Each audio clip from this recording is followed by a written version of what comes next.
Vemos esto desde el punto de vista de los médicos y de los pacientes, porque las dudas son muchas, la información real, veraz, se confunde con las falacias, con las noticias falsas, y esto nos genera problemas a la gente, no solo a los profesionales de la salud, sino a la gente, a los pacientes. Sí. Hay una nueva normalidad, doctor, en el ejercicio en el ejercicio diario de la medicina, ya sea en quirófano o en sus consultas. Y hay una nueva normalidad también en el consumo del servicio de salud, en el consumo del servicio médico. Las medidas de bioseguridad que son en este momento obligatorias nos van a llevar a una interacción con el médico, si se quiere un poquito deshumanizada, ligeramente, a propósito del distanciamiento, a propósito de una serie de condiciones que cada uno de ustedes tiene que asumir en este momento para atender, sobre todo a aquellos que manejan casos numerosos, quirófanos numerosos y pacientes en demasía en las consultas. No menos cierto es que también para el paciente está el factor temor, que se ha vuelto incluso un factor crítico o un problema para ustedes. Mucha gente que no quiere asistir a las consultas médicas, muchas personas que están resguardándose en este momento todos sus diagnósticos por el temor al ecosistema de los hospitales y de las consultas. Y muchos doctores también, de alguna manera, aunque ustedes están muy relacionados con la pandemia, es el día a día de cada médico, ¿verdad? Estamos hablando de que para lo que en algunas profesiones es una sorpresa, o un fenómeno, para los doctores no. Ustedes son los héroes de esta pandemia porque es su área también, además de esa vocación fantástica que gracias a todo el planeta tienen.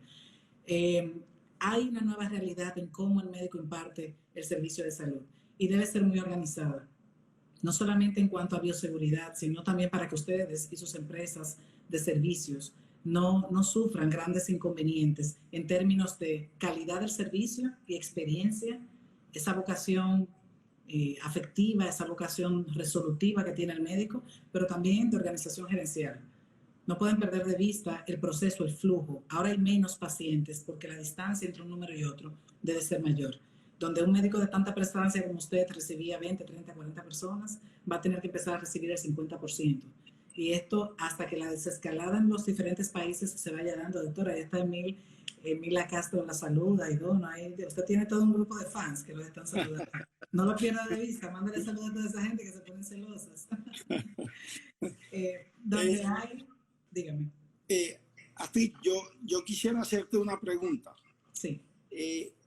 Cuéntanos, ahora que nos estás hablando del tema empresarial y que finalmente, porque esto impacta a nuestras pacientes, el hecho de que nuestro consultorio, que es una empresa, que es una microempresa, funcione adecuadamente. Hoy en día no solo es atender bien al paciente, sino brindarle las garantías de bioseguridad, de calidad que espera el paciente. Entonces, cuéntanos de tu marca, de tu trabajo y amplia experiencia en el sector médico en República Dominicana, por favor. Gracias.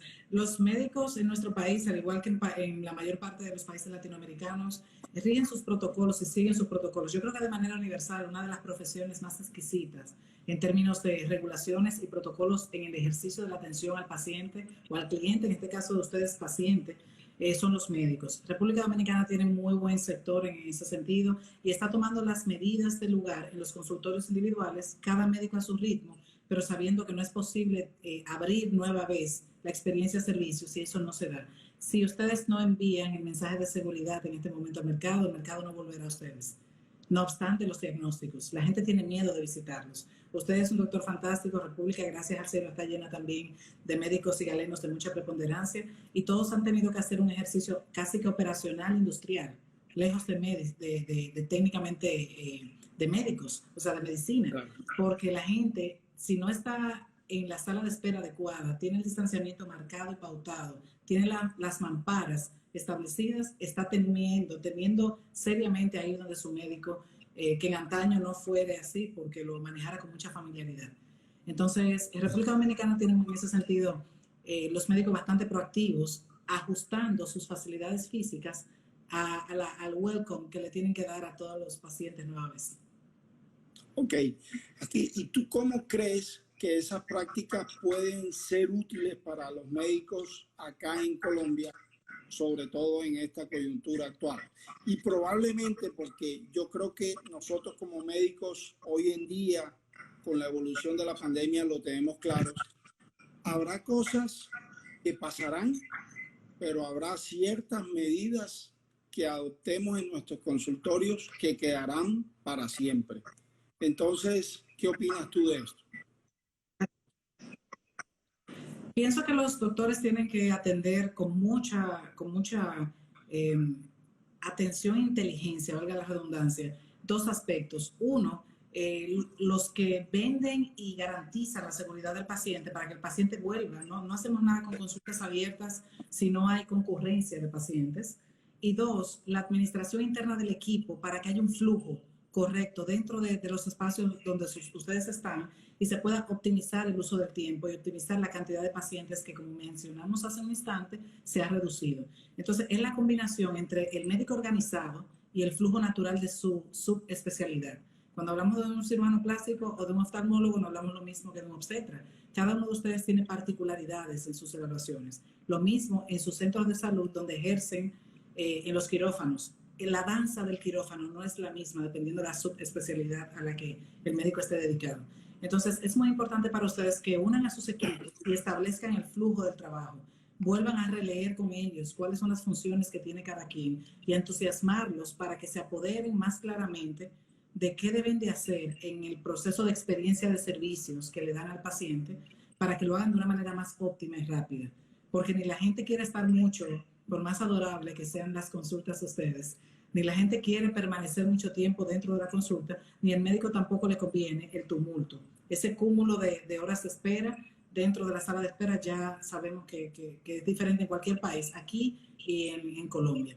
Entonces, sería muy interesante que cada médico se ocupe de reorganizar sus equipos y si no tienen los equipos, contrátenlo. Es un momento de invertir en marca. No pueden ya detenerse a trabajar donde hay mucho volumen de personas con una o dos personas. Necesitan formar equipos. Ya no se puede trabajar solos, doctor.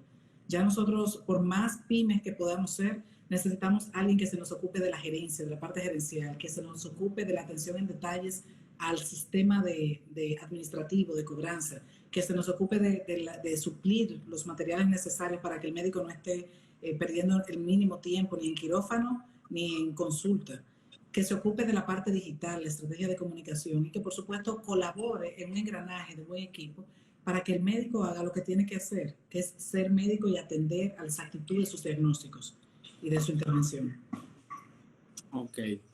Eso es muy interesante y yo creo que de una u otra forma nosotros como médicos hemos ido haciendo estos cambios poco a poco en nuestros consultorios, en nuestras empresas y los hemos hecho basados en las normas. Nosotros hemos ido un poquito también más adelante en las normas y reinventando nuestro negocio y también los pacientes, digamos, nos han empujado a tomar esas buenas decisiones en pro de una atención de calidad y segura. Así es. Así es. Eso es una parte interesante. La estrategia de comunicación también, doctor, para que la gente regrese a casa, a su consulta y a la consulta de todos sus colegas, con la seguridad de sentir que ustedes han hecho el replanteamiento necesario para sacarlos rápido, efectivo pero rápido de allí. No es agradable estar en un hospital en este momento. O sea, no lo es. La gente quizás lo hacía por rutina y ahora en su especialidad, que tiene un proceso que nadie controla, que es la fecha de parto, que es la fecha que la naturaleza llama, eso está fuera del alcance de todos. Entonces, con más razón, señor, para mantener todo el tiempo las cosas alineadas, porque lo de ustedes se programa, pero esa programación puede en cualquier momento. Sí, realmente hoy en día las normas nos han llevado a que a paciente que se le atiende su parto o se le hace una cesárea, al día siguiente, si todas las cosas están bien para ella, para su bebé, se pueda ir para acá.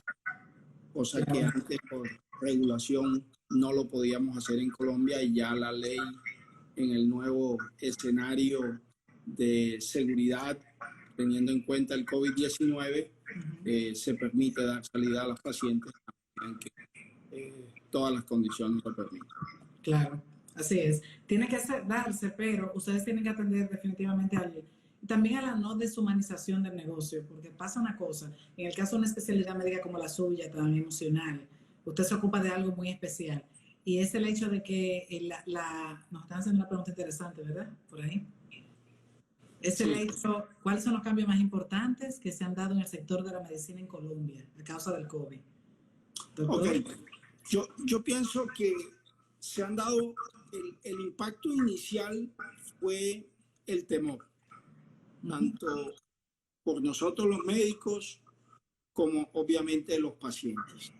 Y ese temor nos llevó a retrasar muchas cosas importantes que hay que hacer independientemente del momento. Y se aplazaron cosas que realmente se podían aplazar. Entonces, digamos, hubo prioridades, las cuales desafortunadamente quedaron aplazadas, y cosas que se podían aplazar y que nosotros y los pacientes se dieron cuenta que se podían aplazar y no pasaba nada en el tema de seguridad. Hoy vemos muchas especialidades de la medicina que están quietas, por decir algo, cirugía plástica, la misma ginecología, que es la otra rama de nuestra especialidad, de las enfermedades de la mujer. Muchas cosas que no necesitan ser abordadas en este momento de manera prioritaria y urgente, porque no representa un dolor excesivo, porque no representa un riesgo de cáncer, porque no hay una hemorragia que riesgo la seguridad y la vida del paciente. Eso lo hemos aplazado. Pero la obstetricia está ahí. Está funcionando. Está funcionando. Inicialmente, y es el viraje que se le ha dado al tema, comenzamos con una alta frecuencia de consultas virtuales que posteriormente fueron evolucionando a consultas presenciales. Y hoy en día yo pienso que tenemos un buen equilibrio de necesidades entre la virtualidad y la presencialidad de los pacientes. Eso es muy importante. Maravilloso, doctor. Y mire, hay una de sus seguidoras, varias, que están preocupadas por qué recomendaciones podemos hablar para una persona que esté embarazada en este momento. Ok. Digamos, hay una cosa en esta enfermedad muy importante que debemos tener en cuenta, que estamos llenos de mucha información. Exacto. Los conocimientos y la evidencia clínica todavía no es contundente, o sea que cosas que decimos hoy, que dijimos ayer como ciertas, mañana, esta tarde, en unos días, probablemente vamos a tener que decir eso que dijimos ya no es cierto. Pero de todas maneras, sigue primando lavado de manos, tapabocas. Si no tienes que salir, no salgas. No salgas, no tienes nada que ir a buscar. Uno ve, sus pacientes llegan al consultorio con cierta cantidad,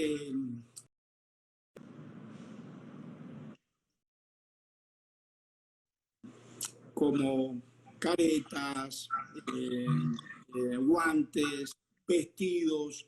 Entonces, ¿qué evidencia hay de que eso funcione? Lo único que puede pasar a veces, y nosotros vivimos en una ciudad bastante caliente, es que ponernos todas esas cosas a veces nos lleva a cometer más errores. Entonces, el que tiene todas esas cosas, se toca más la cara, suda más. Exacto. Y es complicado. Los guantes dan una falsa seguridad. A veces pensamos que los guantes están limpios, no se contaminan de coronavirus, y tocamos las mismas superficies, y entonces esos guantes nos los llevamos a la cara con una falsa seguridad, y eso nos hace volvernos gente de riesgo. Entonces el mensaje para las embarazadas y en general para la gente es: si no tienen que salir, no salgan. Lavado de manos, o gel antibacterial si no pueden lavarse las manos o si sus manos no están lo suficientemente sucias, y el tapaboca. Eso es fundamental y sigue siendo válido desde el inicio de la pandemia hasta hoy en día. Y de hecho, doctor, en muchas ocasiones, como nosotros le decimos a la gente, la cuarentena y que se terminara la cuarentena no significa que se han terminado los niveles de contagio, ni significa en muchos países como los nuestros. Nosotros ya levantamos la cuarentena aquí en República Dominicana y por supuesto que los 11.000 contagios que hay en el país existen y siguen rodando. Entonces, tratemos de llevar nuestros negocios y nuestras prácticas personales a un ejercicio todavía mesurado de la convivencia y el roce, porque el hecho de levantar fechas por parte de nuestras autoridades y gobiernos no significa que la realidad del contagio ha pasado. Entonces, es una parte importante. Y le hacen una pregunta interesante, doctor. No es para mí, evidentemente la pregunta es para usted. ¿Cesárea o parto natural, doctor? Ok. Definitivamente, cuando inició la pandemia, se disparó el número de cesáreas en el mundo, inicialmente obviamente en China, y después tuvimos unos claros datos, por ejemplo, en la ciudad de Nueva York, donde los niveles de cesárea se dispararon a niveles nunca antes vistos. Los americanos son muy estrictos con el tema de la cesárea, y sin embargo, la serie de casos reportadas inicialmente de partos en el momento de la pandemia llegaban a que un 90% de las cesáreas no tenían una clara explicación por qué habían sido. Ahora, respondiendo a la pregunta, obviamente nos toca hacer algunas cesáreas porque las condiciones de enfermedad de la madre con COVID-19, pero es que la mujer que está infectada con COVID-19 tiene una falla respiratoria, tiene una inestabilidad en su sistema cardiovascular, que en ese momento toca tomar esa decisión de hacer una cesárea. Literalmente, ya la otra respuesta de yo debo hacer sistemáticamente una cesárea porque estamos en pandemia, literalmente no. Hoy estamos mejor preparados, conocemos mejor el virus y sabemos que no es una indicación. Las indicaciones vuelven a ser las mismas cuando un niño está sentado, cuando un niño está grande, de pronto porque tengo una preeclampsia, en fin. Esas son las indicaciones que persisten en este momento por las cuales yo debo hacer una cesárea independientemente de la pandemia.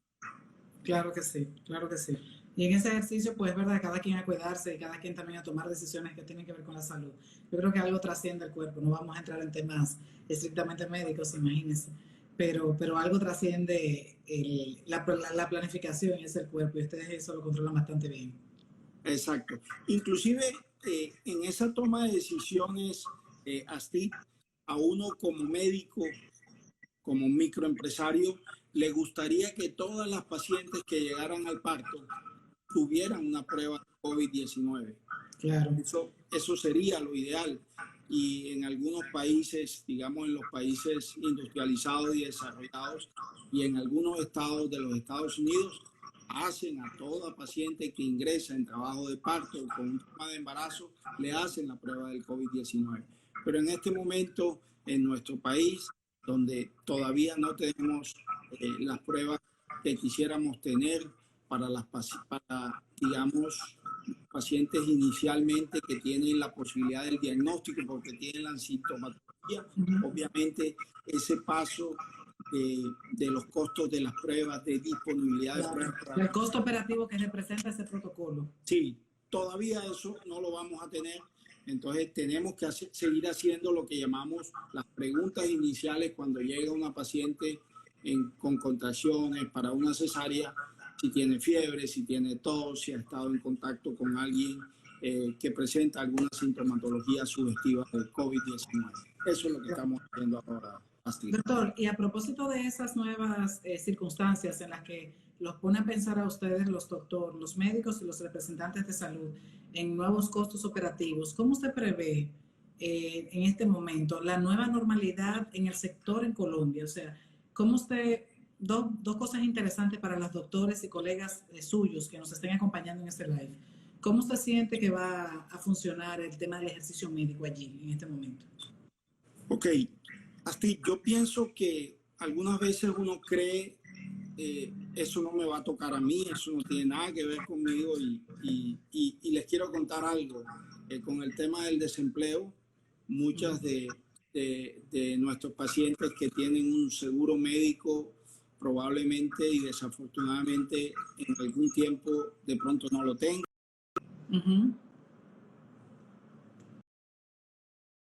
Tanto a pacientes como a nosotros. El tema de la virtualidad, por ejemplo, que es un tema muy importante. En el pasado, digamos, alguien podía decir, toda la vida hemos hecho medicina virtual, los pacientes nos hacían un WhatsApp, nos preguntaban, nos hacían un correo, ya fuera presencial o no. Pero esas eran preguntas concretas y teníamos la garantía de decirle a un paciente, ven mañana a mi consultorio o vete para la clínica. Como tú lo decías, tío, hoy la gente no quiere ir a la clínica.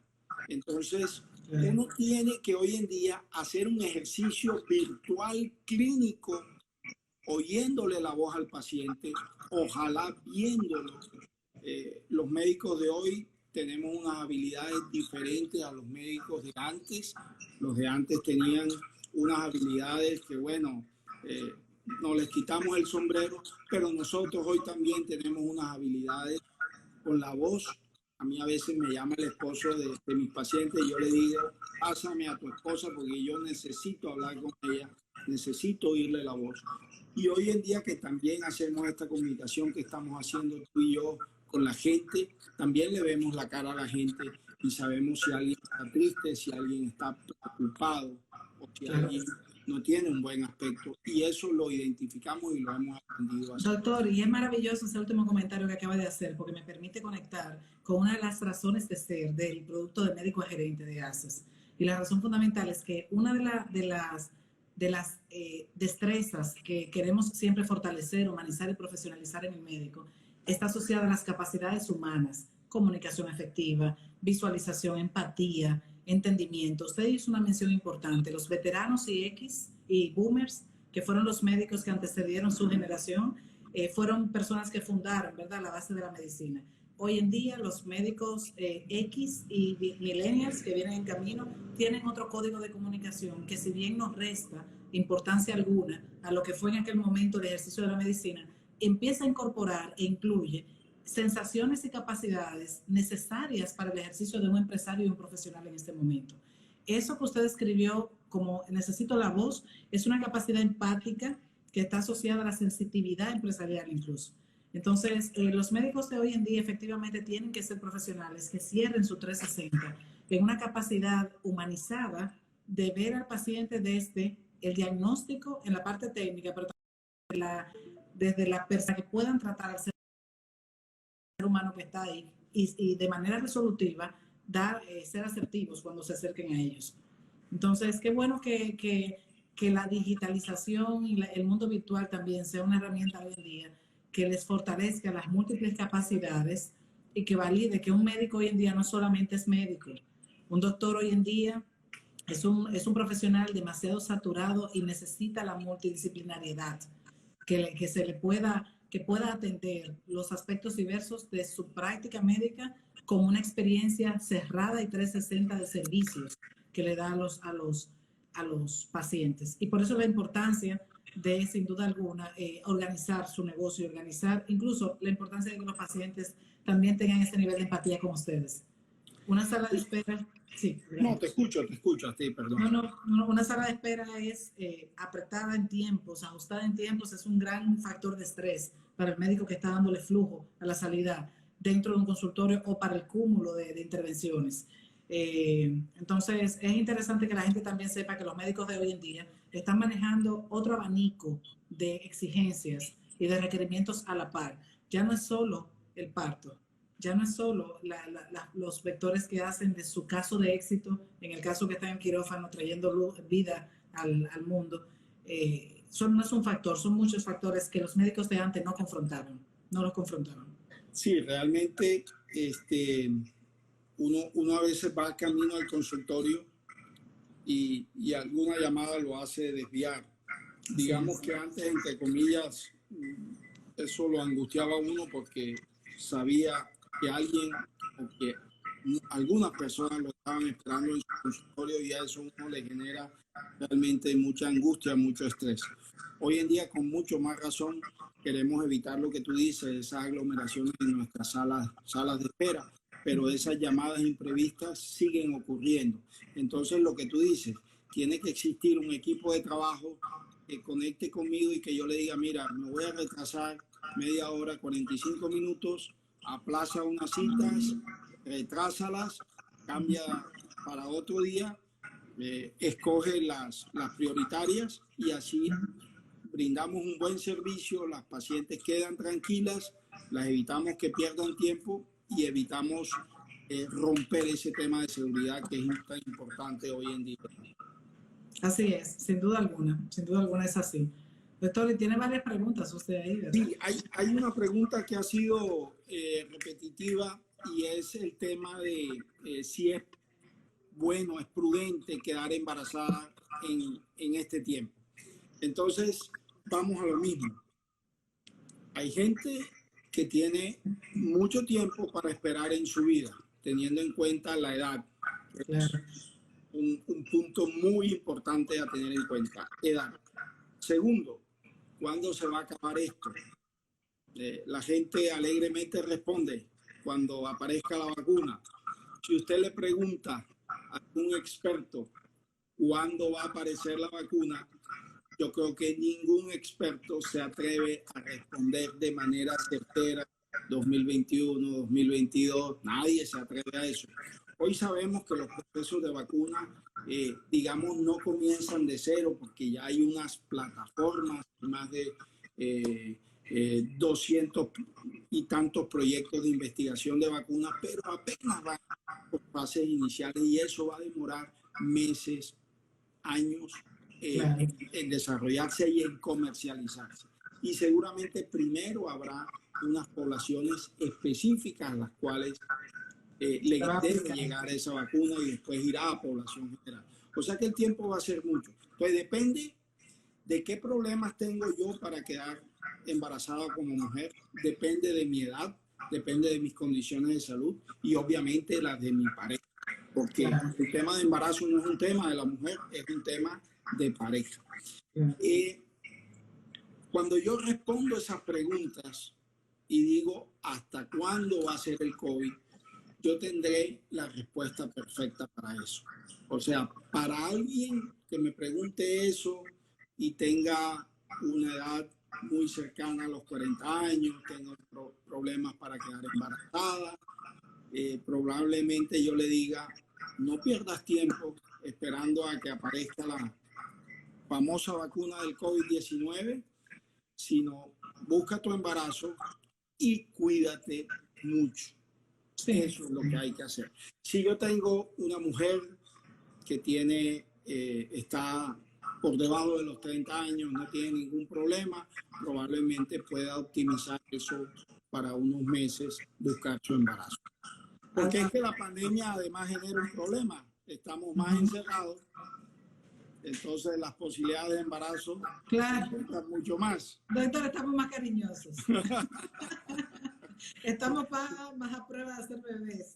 En estos días yo he tenido pacientes embarazadas que no se embarazaban buscando hace mucho tiempo embarazo. Y la cuarentena las embarazó. Las embarazó.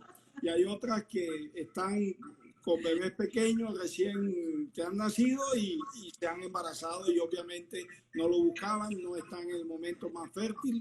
Sus seguidores, la pandemia sus seguidores se están muriendo de la risa, doctora Martínez, están todas riéndose. Es que la cuarentena nos puso cariñosos a todos. No todo en esta pandemia y en este COVID es malo, también trae cosas buenas. Usted tiene mucho trabajo. Los próximos 9 meses, a partir de abril y mayo, usted va a tener mucho trabajo. Yo estoy segurísima de eso.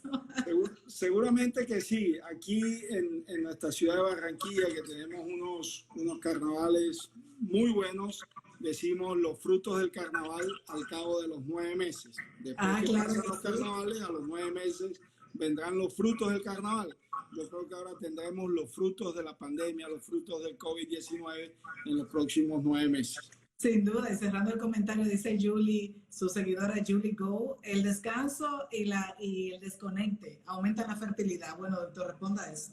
Sí. Yo pienso que nosotros en alguna época hablábamos y criticábamos a nuestros abuelos porque tenían 4, 5, 8, 10 hijos y bueno, hoy comenzamos a entender qué era lo que pasaba con ellos y eso que ellos no tenían Netflix ni Amazon. Nada por el estilo. Doctor, ¿cuál es el principal reto que usted tiene en este momento? Usted como médico, ¿y cuál es el principal reto que le ve a los médicos en Colombia? Yo pienso que mi principal riesgo es obviamente contagiarme como persona, contagiarme de COVID. Obviamente eso es un riesgo que todos tenemos en nuestra mente y cuando nos levantamos todos los días, nos encomendamos a Dios que todas mis acciones sean lo más seguras y me permiten llegar en la noche sano a mi casa. Eso realmente es un temor. Lo otro es todo el ejercicio que está cambiando y que estamos aprendiendo del tema de la virtualidad, el tema de afinar todas estas cosas que hacemos por estas vías. Así es. Evite cometer errores que sean muy importantes para la salud de las madres y la salud de los fetos. Eso es algo que nos genera muchas inquietudes. Cuando uno ve que no puede solucionar las cosas por aquí, tiene que decirle al paciente, no importa que vaya a pasar, pero tienes que ir a la clínica. Los pacientes siempre le hacen uno la pregunta, doctor, ¿y en la clínica hay COVID? Y yo siempre le respondo lo mismo, el COVID está en todos lados. Claro. Si uno se lava las manos, tiene su máscara, aislamiento, le va a ir bien.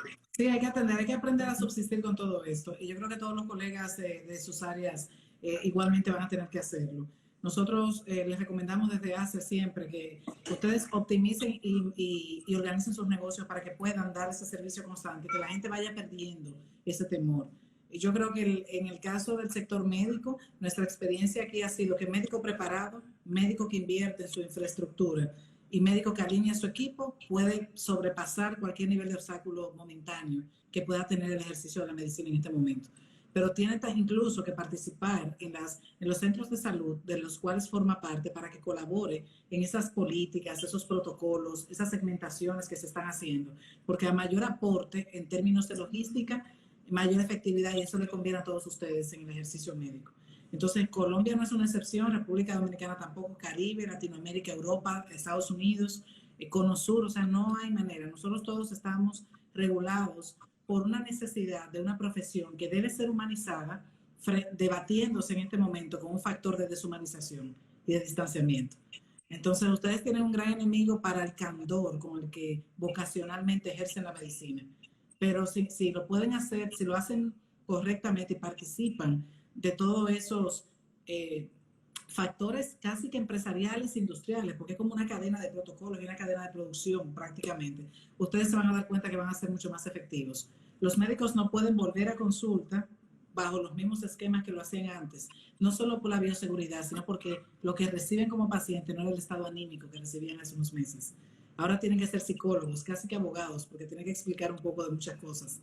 Tienen que ser infectólogos. Si su especialidad no lo es, seguro que usted sabe más de infectología en este momento muchas veces que otra cosa. Entonces, alinear todo el sistema para que los pacientes puedan sentirse y una cosa importante, doctor, que me cabe mencionar, el negocio de la medicina siga funcionando. Yo veo todos la afectividad con la que están conduciéndose sus seguidoras por acá y lo aprecian. Hay mensajes de afectividad. Mire, usted es el padre de medio Colombia, se le nota. Entonces, y lo quieren muchísimo, le envían todas las bendiciones a vida y por haber. Para eso también el negocio de la medicina tiene que seguir funcionando. ¿Qué significa? Queremos a partir de la pandemia que todos los médicos entren en una órbita altruista con la empresa, con su negocio. Y los pacientes y todo el mundo deben de entender que la medicina sigue siendo un esquema de costo operativo que se tiene que seguir manteniendo. Y que para eso el médico debe continuar haciendo su labor desde la parte administrativa correctamente y que incluso, si me apura, en estos países nuestros se ha dado en algunas ocasiones hasta el alza en el costo del ejercicio médico. y mucha gente lo ha criticado, no lo pueden criticar. Parte del amor y la empatía a su médico es entender que para subsistir y que ese profesional continúe en la palestra, tiene que darse algo más allá de lo vocacional, que es lo empresarial.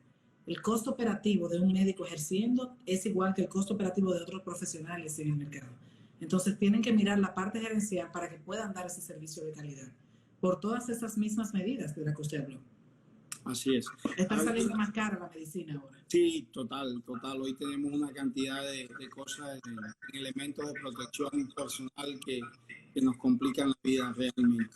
Por ahí hay varias preguntas en relación a cuál es el nuevo, digamos, comportamiento que deben tener las pacientes. Entonces es muy importante, por ejemplo, no molestarse cuando nuestras asistentes le dan ciertas recomendaciones para ir a la consulta. Yo siempre pienso que el embarazo es un evento social, familiar, y obviamente el esposo, y siempre lo hemos visto como algo fundamental que el esposo esté ahí. Por estos días no los dejamos ingresar a la consulta con suma tristeza y suma pena, pero es una forma de protegernos, porque si yo, es verlo de la siguiente manera: si yo me enfrento a 5 pacientes, si yo acepto 5 esposos, van a ser 10 personas a las que yo me enfrento. Entonces, yo, como les decía, nosotros tenemos temores y la idea es exponernos a la menor necesidad de pacientes. Yo nunca, y lo puedo decir, yo nunca me escondí, yo siempre estuve ahí en los momentos más difíciles, cuando comenzó esto el 23 de marzo en nuestro país, pero comenzamos a hacer cosas para aminorar los riesgos, y eso le pedimos a los esposos que no se molesten en ese sentido, y que las señoras no piensen que cuando le decimos vaya con tapabocas, no lleve guantes, si tiene alguna gripa, por favor háganoslo saber y aplace su consulta, y eso es muy importante. Y lo otro es que cuando vayan a las consultas tengan todo listo. O sea, claro, no pierdan el tiempo buscando en ese momento en el laboratorio a ver si están los resultados, si me mandaron. Vayan con sus exámenes en unas foticos en el celular y se las mandan al doctor 5 minutos antes al WhatsApp, y miramos la ecografía y miramos los laboratorios, y disminuimos riesgos, porque ella va a estar menos tiempo fuera de su casa y yo voy a estar menos tiempo exponiéndome a los pacientes. Entonces, así es una cosa importante. Así es, hay que cuidar a los médicos, hay que cuidarlos para que se nos preserven, pero también para que puedan ejecutar su trabajo junto a usted. Entonces, hay que cuidar la logística del paciente, no solamente del médico, para que, como bien usted dice, sean efectivos. Usted llegó, hizo una consulta, reorganice el proceso, vaya totalmente claro en lo que tiene que hacer y salga, porque eso es seguridad para usted, pero también para ese médico que tanto quieren, según todas las medidas. Y indirectamente también es seguridad para las pacientes, porque en la medida en que yo esté sano, no me voy a convertir en una fuente de contagio. Aquí hay una pregunta así que han hecho varias veces: si alguien está embarazado, ¿cómo se organiza el tema del control prenatal? Entonces, va a haber cosas, como dijimos, inaplazables, que hay que hacer sí o sí en el embarazo. Y va a haber cosas que se pueden aplazar. Por ejemplo, el tamizaje genético que se hace entre la semana 11 y 14, ese hay que hacerlo y no se puede aplazar. Hay una ecografía de detalle anatómico que se hace por allá alrededor de las 20, 22 semanas. Esa hay que hacerla y no se puede aplazar. Y por allá alrededor de las 32, 34 semanas, para ver cómo está el bebé, cómo está creciendo, cómo está su bienestar, hay que hacerlo. Las vacunas hay que aplicarlas, pero probablemente las aplazamos. Digamos, hay pacientes que yo le digo: hombre, esa vacuna hay que aplicarla en el 4º mes, pero en este momento aplázala, la podemos hacer al 6º mes. Nosotros, la señora que se quiera hacer una ecografía cada 15 días porque, bueno, quiere ver a su bebé, eso es completamente entendible. Hay que de pronto evitar eso, porque es ir a centros radiológicos y son riesgos que no debemos asumir en este tiempo. No, señores, sí, vean a su bebé 2 veces nada más, que no estamos para eso. Doctor, mire, ¿cómo garantizar una atención adecuada y cumplimiento a los requisitos del paciente sin que se reduzca la consulta? ¿Qué usted piensa de eso? Ha sido un tema que nos lo han planteado muchos médicos.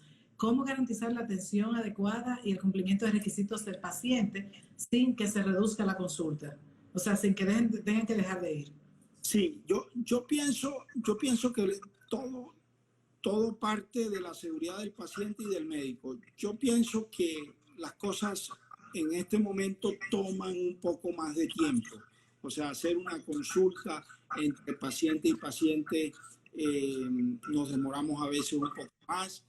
Eso no hay nada que hacer. Es más, y esto se lo digo a mis colegas, yo pienso que uno con ese tapabocas todo el día termina más cansado y tiene que hacer unos pares dentro de la consulta, perdón, y decir, voy a parar 5 minutos, me voy a quitar este tapaboca, voy a respirar aire puro y nuevamente reinicio. Entonces, todas esas cositas hacen que, entre comillas, que yo pienso que no es perder el tiempo, es ganar un poquito de energía, de tranquilidad y volver a arrancar.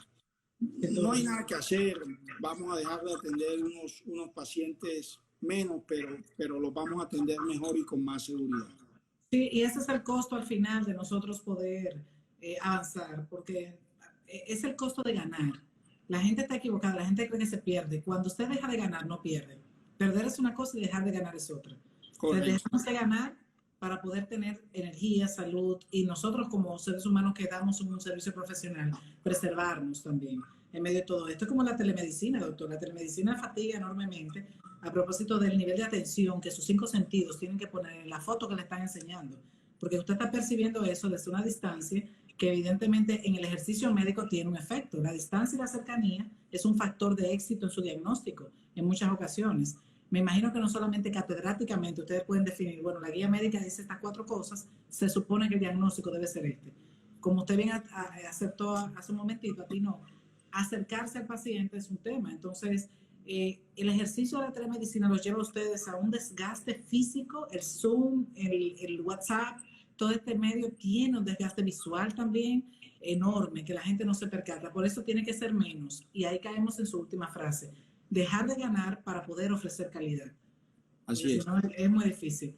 Entre otras cosas, hay algo que he aprendido, yo no lo he comentado con nadie, pero sería un momento para comenzar a explorar eso. Combinar consulta presencial con teleconsulta es bien desgastante. Así es. Yo pienso que a veces es mejor uno hacer presencialidad y hace su jornada de presencialidad o hace una jornada de virtualidad. Pero combinar las dos cosas es bastante... Una recomendación que podríamos darle a sus colegas, doctor, es que escojan días, 2 días de presencial, un día de quirófano, o 1 o 2 días de quirófano, siempre que se puedan más o menos planificar en un 80%, siempre un 20 en 30% de imprevistos, y un día de telemedicina. Entonces, asigne en la semana, eso es parte como de la gerencia dentro del flujo de la práctica. Asigne en la semana el momento en que usted no va a hacerse presente en la clínica o en el hospital, siempre que se pueda. Sabemos que ustedes están a tiro de una llamada solamente, pero siempre que se pueda, para que, como usted bien dice, se preserve y haga de manera efectiva su proceso gerencial con el negocio, con la empresa, con la respuesta.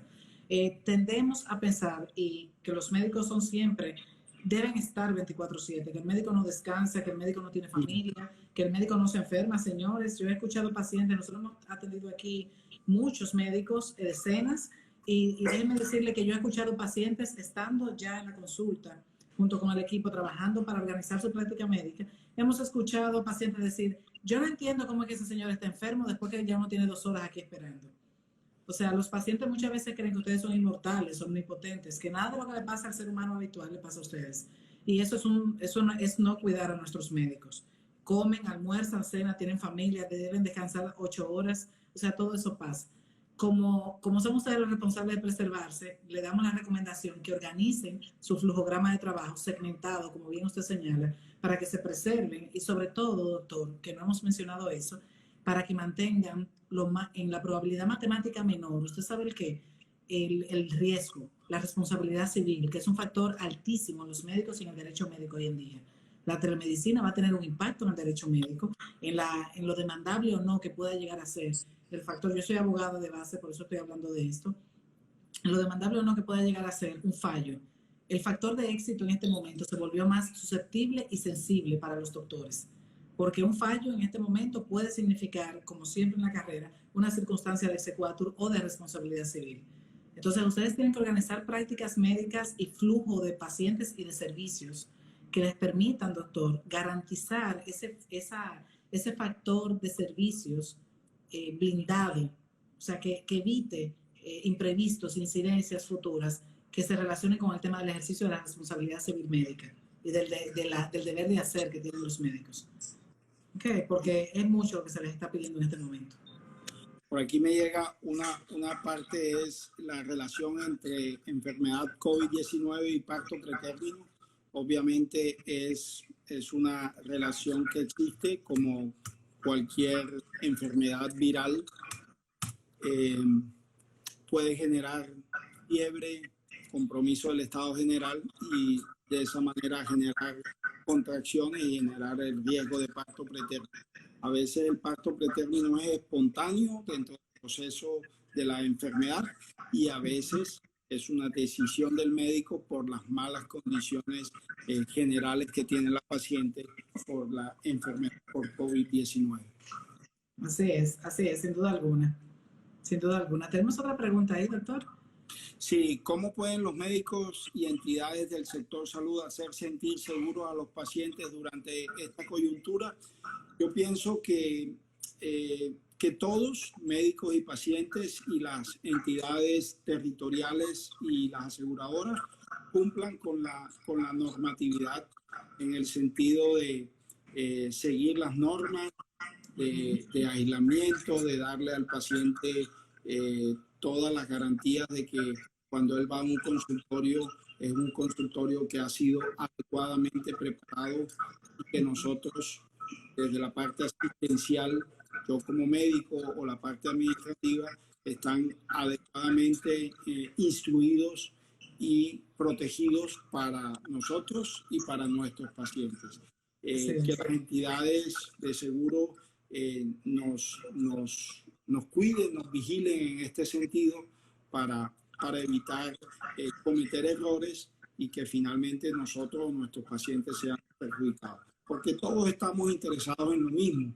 Yo estoy interesado que mis pacientes, cuando van a mi consultorio, estén bien, estén seguras, vayan a hacer lo que van a hacer lo más corto posible, que ni ellas se enfermen ni yo me enferme. Ese es lo fundamental. Así es, no debe haber otro tema. Doctor, en los aspectos que están relacionados con los equipos, ¿cómo están ustedes administrando en Colombia los equipos de trabajo dentro de las clínicas, dentro de la consulta? ¿Cómo siente usted al empleado que trabaja con el médico, el colaborador que trabaja con el médico, no ya el médico? Ok, digamos que en un primer momento, me voy un poquito más atrás, tuvimos dificultades como ha pasado en todo el mundo con los equipos de protección personal. Teníamos problemas de consecución de tapabocas, de geles, de alcoholes, miércoles. Eso se convirtió en algo bien complejo. Inclusive yo logré leer un artículo en New England Journal of Medicine que hablaba de que comprar tapabocas y elementos de protección personal en un hospital en Estados Unidos se volvió un tema muy complejo, que el que hacía eso, que lo hacía toda la vida de una forma muy tranquila, en un momento dado sintió casi inclusive que estaba negociando y traficando drogas, porque el camión donde iban los elementos de protección personal lo paró la autoridad en Nueva York, pero finalmente él dice no pasó nada y mis elementos de protección personal fueron a donde debían ir, a mi hospital donde estaba la gente. Yo pienso que en nuestros consultorios nosotros debemos ser vigilantes del personal asistencial y administrativo, porque nosotros somos los que estamos informados y sabemos del tema. Entonces nosotros debemos ser vigilantes y tener canales de comunicación con nuestros pacientes, porque a veces ellos pueden identificar en las salas de espera cosas que nosotros no nos damos cuenta y que ellos nos pueden contar a nosotros y ser de mucha utilidad para ellos. Y para... Así es. Y también contar con el hecho de que esto no va a ser temporal de cara al estilo de vida un poco más mesurado y observador que hagamos, pero va a ser temporal toda la parafernalia y esta situación mediática de información constante y temerosa que todos los seres humanos han entrado. O sea, no vamos a vivir todo el tiempo asustados. Llegará un momento donde el susto nos pasará a normalidad y aprenderemos como el SIDA en la década en la que salió, la tuberculosis, la influenza, a manejar todas estas grandes pandemias del mundo, la gripe española, o sea, esto no es la primera vez que ocurre. Bendito sea el que no ha sido tocado por esta tragedia, pero creo que aún los afectados vamos a terminar sobreviviendo todo esto y tenemos que volver a una normalidad de entusiasmo con nuestros colaboradores. Y doctor, sería maravilloso ya ir más o menos concluyendo por un tema. Instagram es sumamente mal educado, doctor, nos cierra atropelladamente, nos cierra esta interacción con este grupo de personas tan maravillosas que tiene usted. Estoy envidiosa de sus seguidores, cuánta gente cariñosa. A los niños les voy a decir que me tiren besos, así abrazos. Astrid, yo quiero primero agradecerle a todas las personas que se han conectado y que han sacado parte de su sábado y en un momento tan especial. Ok, aquí llega una pregunta cortica que voy a responder. El tema de tapabocas N95 para las embarazadas, los N95, acuérdense, son esos tapabocas que usa el personal de salud, que aprietan bastante, que al cabo de algún Como tiempo, esa, doctor, mire. ¿Tú lo tienes ahí? Ok. Esos tapabocas... Voy a terminarlo así. Van a tener que ir ante el cirujano plástico, van a tener que ir ante el dermatólogo por 5. Solo es para el personal de salud y en ciertas circunstancias. Yo le digo, yo personalmente, que uno más o menos como médico está acostumbrado toda la vida a usar mascarillas, tapabocas, le digo, yo no aguanto un N95 mucho tiempo. Yo entro a mi cirugía con un N95 y al cabo de 1 o 2 horas yo me tengo que quitar eso y descansar porque termina uno agotado. Entonces, esos aparatos bien puestos son casi que herméticos. Eso es muy importante porque un N95 a veces se lo ponen mal, entonces se están incomodando y no están haciendo nada. Pero la verdad no necesita una persona común y corriente usar un N95. Alguna vez entraba una paciente a mi consultorio y me decía, doctor, ¿usted por qué no tiene guantes? ¿Usted por qué tiene una mascarilla común y corriente? Yo le decía, porque yo no necesito usar un N95 en este escenario y yo no necesito usar guantes en este escenario de interrogatorio. Ya después cuando voy a hacer una ecografía, bueno, pongo los guantes y en otras situaciones realmente. Entonces, Astrid, si yo quisiera decirte, dime lo más importante para nosotros los médicos en este nuevo tiempo. Doctor, sin duda alguna. 1, estrategia digital claramente fortalecida con sus herramientas digitales. Informaciones, página web, redes sociales al día, información constante, depósito. Hagan un reservorio de sus redes sociales en contenidos de interés. Mire todas las preguntas que han surgido, los comentarios agradables, como nos dicen, muchos temas de interés en el sector salud. O sea, tienen que hacer de sus redes sociales reservorios de información para sus pacientes y mantenerla actualizada, por lo cual ocuparse de las redes sociales es tan importante como ocuparse de la higiene y la bioseguridad en sus consultas. 2, organicen y tengan en las prácticas médicas recursos que quieran darle el servicio vocacional a la gente en una experiencia de vida. La gente llega con un doble susto ahora mismo, el diagnóstico más el susto, por lo cual la experiencia de servicio tiene que ser en una cultura establecida en la marca del médico mucho más pronunciada. 3, tienen que también reeducar a sus colaboradores. Haga videos, intervengan, hagan herramientas que ayuden a los pacientes a entender por qué la práctica tiene que fluir. Nuevos protocolos, envíenselo en un momento determinado para que la gente los lea antes de llegar a la práctica y eso les va a ayudar a ustedes a acelerar. 4, cuiden las finanzas. Es importante que los médicos estén operativa y económicamente activos. Ejercer la medicina es más caro hoy en día, pero necesitamos que ustedes se mantengan sin preocupaciones, porque tienen que atender más cosas ahora mismo, por lo cual la cobranza de seguros, la parte interna de la cobranza tiene que estar bien manejada. Y 4, déjense ver, accedan a sus pacientes por esta vía, que es la vía que le preserva la salud y les permite no deshumanizar su negocio a pesar de todo lo que está pasando. Bueno, gracias a ti. Yo también terminaría con mis pacientes diciéndoles, cuídense, si no tienen que salir, no salgan. Si piensan con lo que hablamos que es momento para embarazarse, comiencen a tomar ácido fólico y a buscar su embarazo. Si piensan que lo pueden aplazar, asesórense bien y protéjanse de un posible embarazo que en este momento, según sus circunstancias, no